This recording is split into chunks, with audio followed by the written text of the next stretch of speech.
French President Emmanuel Macron and U.S. Secretary of State Antony Blinken met Tuesday to explore potential cooperation in the Indo-Pacific and other areas as the Biden administration moved to repair damage caused to relations by excluding France from a new security initiative. A senior U.S. State Department official said the two discussed possible joint projects that could be announced by Macron and President Joe Biden when they meet later this month in Europe at a date and specific venue that has yet to be decided.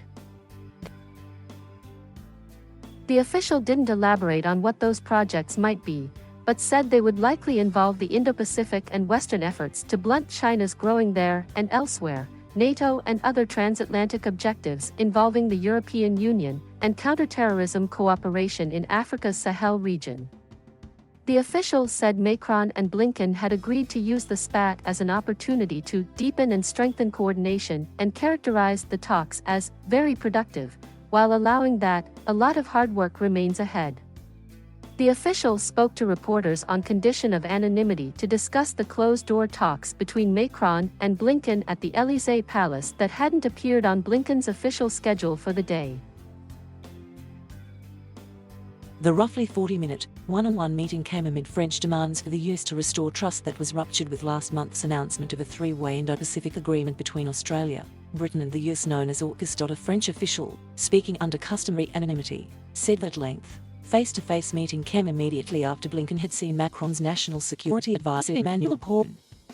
Born, the official said, saw Blinken in order to study the ways of re-engaging the relationship following the recall of the French ambassador, and to help restore confidence between France and the United States.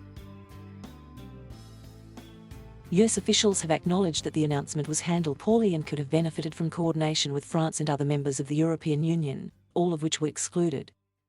And, while they have also signalled a desire to make amends, they have suggested France's rage is an overreaction. France responded with fury to the announcement that also scuttled a multi-billion-dollar submarine contract it had with Australia, and briefly recalled its ambassadors to Washington and Canberra in an unprecedented display of pique. French officials called it a stab in the back by allies and expressed disappointment that it had happened after Biden had proclaimed America was back and pledged to restore and value transatlantic relations that had soured during the Trump administration.